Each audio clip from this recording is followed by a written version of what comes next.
Hello la team, je vous retrouve aujourd'hui pour une nouvelle course. Je suis au départ du duathlon de l'Assaut du Maquisard.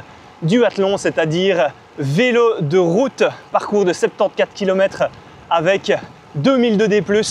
Le chrono total est pris dans chaque grosse difficulté du parcours et la somme des chronos dans chaque bosse fera le chrono du vélo. Et puis, on enchaîne ensuite avec 28 km de trail et un peu plus de 1000 mètres de dénivelé positif. La petite particularité, c'est que les deux disciplines ne s'enchaînent pas. On aura droit à un petit peu de repos entre les deux et ce sera bien nécessaire pour attaquer le trail dans de bonnes conditions. Allez, je finis de m'échauffer et puis je vais au départ. Et vu qu'on n'est pas sur triathlon, j'ai le droit de pouvoir vous filmer cette course et donc j'emporte la caméra en caméra embarquée avec moi. Let's go! Après un échauffement de 10 minutes, je me rends donc sur la ligne de départ pour démarrer la partie vélo à 8h30, aux côtés de 45 autres participants sur le même format duathlon. On prend une petite photo de groupe et puis il est temps de se lancer sur ce beau parcours. J'ai fait 2 fois la reconnaissance complète à l'entraînement, donc je sais ce qui m'attend, je connais la difficulté des 8 bosses qui seront chronométrées et j'ai une bonne idée de l'intensité que je peux mettre dans chacune d'entre elles pour ne pas exploser ni me cramer complètement pour la partie trail qui vient ensuite. Dès le départ, on entame une partie descendante qui sera aussi la dernière bosse du parcours. Je démarre en première ligne et je me laisse tranquillement aller. De toute façon, les transitions entre les bosses ne seront pas chronométrées, donc il n'y a pas de raison de prendre des risques ou de dépenser trop d'énergie sur ces sections-là. Très vite, je me retrouve dans une petite côte qui est synonyme de dernier échauffement avant la première bosse chronométrée. Je trouve que certains envoient déjà pas mal de watts, mais je reste tranquillement à mon rythme parce qu'on arrive très vite à la première côte, le chemin des moutons. Un petit mur de 1,1 km à 10% de moyenne et un maximum de 14%. Je prends un peu d'élan sur le faux plat montant et je passe bien proche de la borne qui enregistre le chrono entre le pied et le sommet de chaque côte grâce à la puce qui se trouve dans le stickers de la tige de selle. Là c'est parti pour la petite remontada de la journée. Je vais en effet doubler 13 cyclistes sur les 2 minutes 38 de montée. Ça me donne directement un petit aperçu de mon niveau par rapport aux autres participants et je me dis qu'il y a moyen d'aller chercher un beau résultat aujourd'hui, même si je sais déjà qu'il y a 3-4 gars très forts au départ. Je réalise cette première bosse à 350 watts normalisés, soit l'équivalent de ma PMA, donc ma puissance maximale sur 5 minutes, et cela me donne le 6e temps pour ce chemin des moutons. À partir de maintenant, je vous donnerai pour chaque bosse le temps de la montée, la puissance moyenne normalisée et le classement pour la bosse en question. Après une courte descente, j'attaque la côte la plus longue et la moins raide de la journée, le col du Rosier de Puispas, 5 km et demi à 5,4%. Dans cette deuxième côte répertoriée, je trouve mon rythme aux alentours du haut de ma zone 4, donc au seuil, et c'est la puissance parfaite pour fournir un bel effort sans me cramer. Vu que je suis désormais plutôt seul à l'avant du peloton, je vais faire cette montée en solitaire, ce qui va d'ailleurs être le cas pour la plupart de celles qui vont suivre. Je valide ce col du Rosier en 16 minutes 11 à 275 watts de puissance normalisée avec le 5e temps. C'est un effort aux alentours de ma FTP pour ceux qui connaissent. Et voilà, je viens de terminer la deuxième côte répertoriée du parcours, col du Rosier Nord. Allez, maintenant, je redescends le Rosier vers Moulin du Rouy et j'attaque la côte de Neuville, 3e côte de la journée. Let's go! Les jambes sont bonnes, ça fait du bien.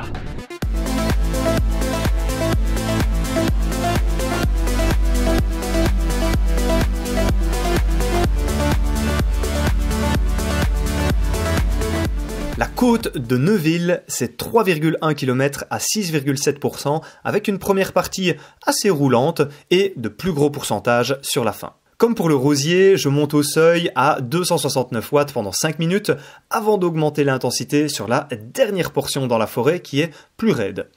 Ça représente 300 watts pendant 3 minutes 36. J'étais content d'avoir fait la reconnaissance de ce genre de bosse que je ne connaissais pas parce que ça m'a permis de ne pas la démarrer trop fort et d'économiser mon énergie pour les pourcentages plus élevés. Je passe la borne de chronométrage après 9 minutes 20 à 282 watts normalisés avec le 4e temps.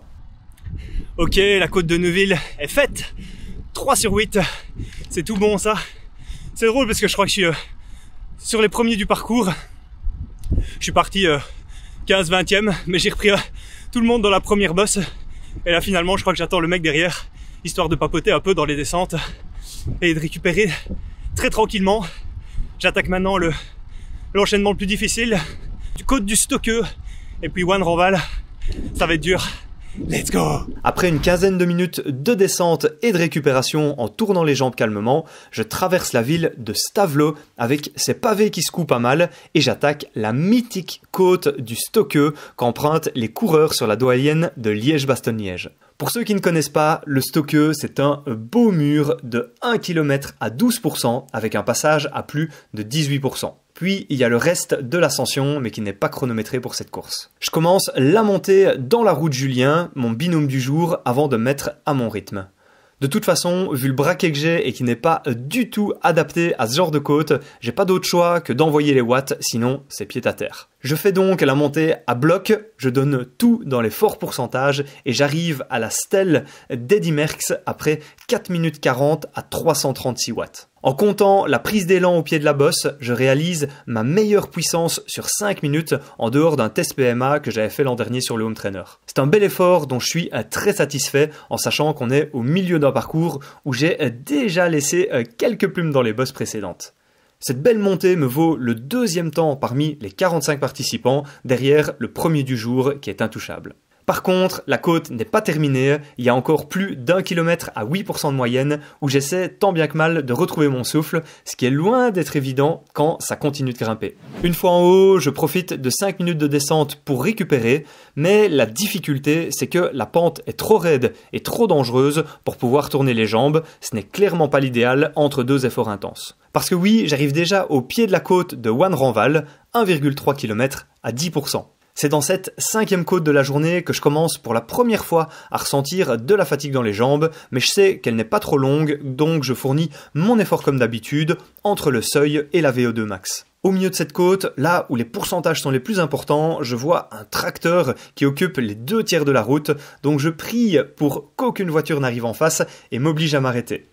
Heureusement, c'est pas le cas et je peux continuer mon effort normalement.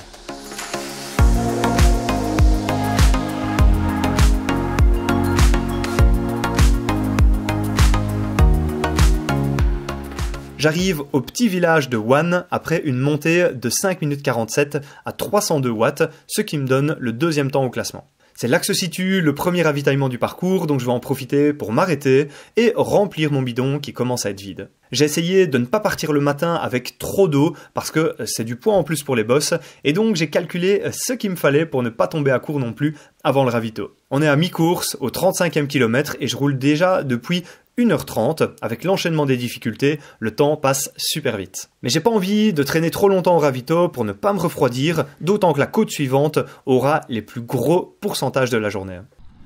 Ouais bien, l'enchaînement Stokke One Ranval s'est passé mieux que prévu. 5 côtes sur 8. Il reste quelques belles. Là on a une petite descente jusque 3 ponts. Je me suis fait un petit pote en chemin. C'est là. On est dans la même galère aujourd'hui. Le temps est magnifique. Il fait tout juste la bonne température, couvert. En gros, c'est parfait. Maintenant, il reste un bel effort à fournir pour terminer ce parcours. Mais le plus dur est déjà passé.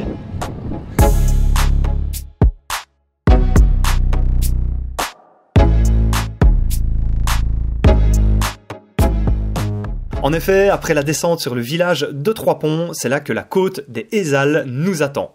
On parle de 800 mètres à 13,1% avec un passage à plus de 20%. J'arrive au pied de la bosse dans la route Julien et on fait la première partie de la montée au même rythme, puis je suis obligé de me mettre en danseuse et d'envoyer plus de 400 watts pendant 1 minute pour passer la section la plus raide.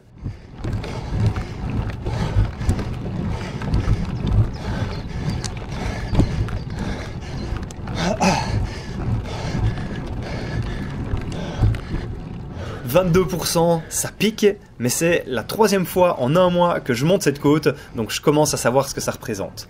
Ça n'empêche que je suis bien dans le rouge, mais je sais que l'effort n'est pas très long, donc je ne relâche pas l'intensité, même si les pourcentages diminuent sur les 400 derniers mètres. Au final, je dompte cette côte des Ezals en 3 minutes 50 à 347 watts, soit la même puissance que la première bosse de la journée où j'étais hyper frais physiquement. Ça me donne le 4e temps sur cette côte et puis surtout mon record de puissance sur 2 et 3 minutes d'effort. Je commence à être bien cuit, mais heureusement, j'ai 13 minutes de récupération avant d'attaquer l'avant-dernière difficulté du parcours. On y est déjà, d'ailleurs, la côte des Brumes Sud, 1,7 km à 8% de moyenne. J'ai allumé la caméra un petit peu tard, donc vous ne verrez pas la première partie la plus pentue, 500 mètres à 12%, et ce n'est finalement pas ça le plus dur. C'est la deuxième partie où on alterne entre des murs à 13-14% et des replats à 3-4%. C'est hyper usant, mais je me donne à fond parce que je suis justement en compagnie de Xavier Diepard, le futur gagnant,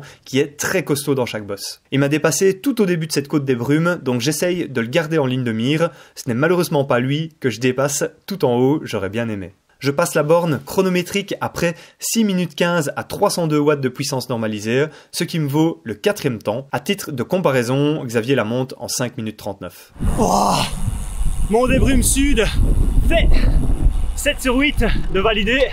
Il en reste qu'une. Petite récup là maintenant un peu plus longue. Et il reste une grosse difficulté à la toute fin du parcours. Donc là on a une vingtaine de kilomètres très cool pour récupérer, mais ça grimpe. Et puis fin du parcours. Après la côte des Brumes, on a 24 km de transition jusqu'à la dernière côte.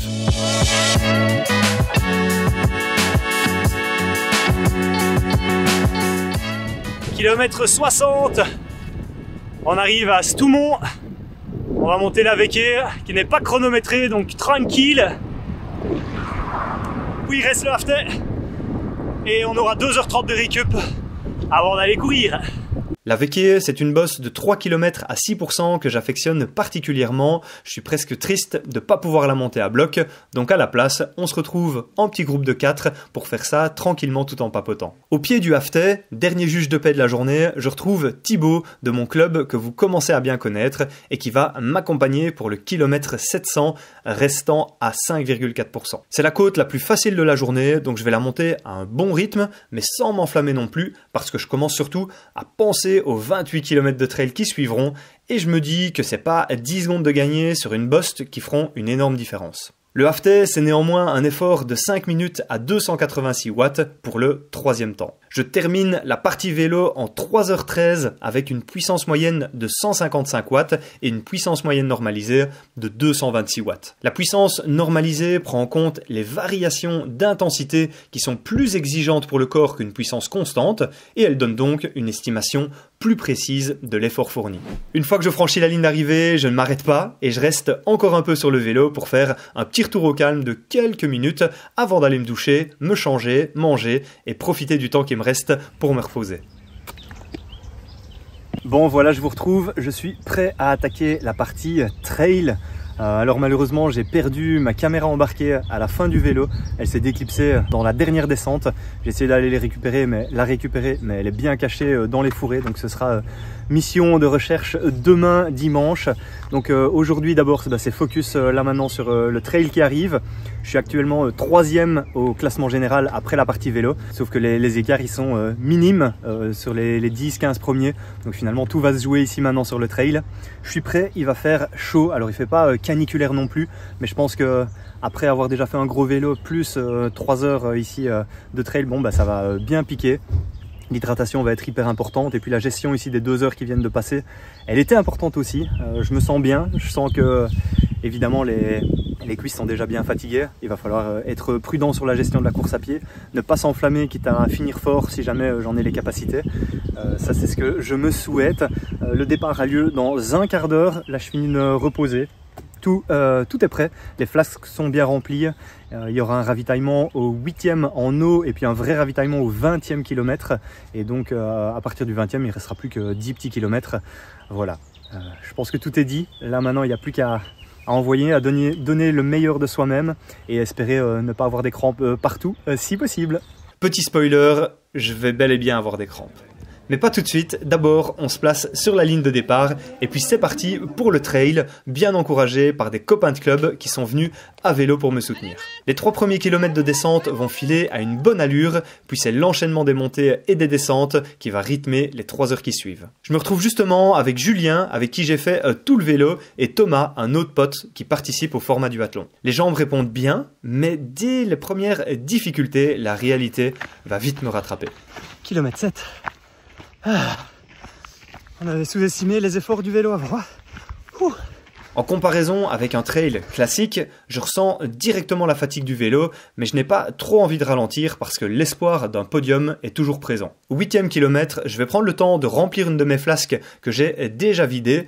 La chaleur commence à peser et je sens que j'ai besoin de bien boire. On continue de se tirer la bourre avec Julien qui a l'air très à l'aise et dans un coin de ma tête, je me dis que je suis en train de me cramer. Le rythme est légèrement trop soutenu pour moi, mais je décide de prendre le risque. Jusqu'au 18e kilomètre, tout va encore plutôt bien, puis d'un coup, les choses changent.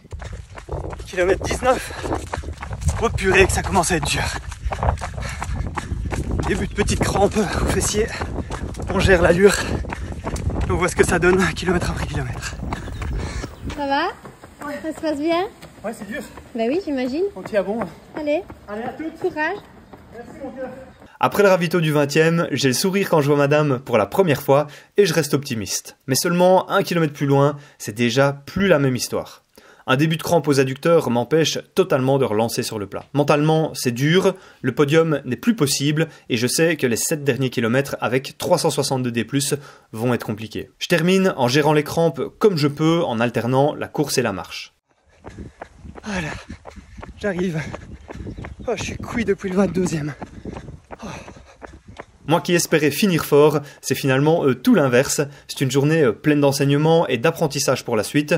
Je me suis rendu compte d'une faiblesse musculaire que je compte bien renforcer parce que les cuisses, elles, avaient encore de la réserve. Je passe la ligne d'arrivée en 9e position sur le trail après 2h57 d'effort. À la base, ce résultat me classait 6e place au général, mais en préparant cette vidéo, je me suis rendu compte qu'ils ont doublé les temps du vélo pour qu'il y ait une meilleure équité entre la partie vélo et la partie trail, donc je suis finalement 5e à 10 minutes du podium. Et voilà la team duathlon du Maquisard terminée. Le trail n'a pas été du tout une partie de plaisir sur la fin.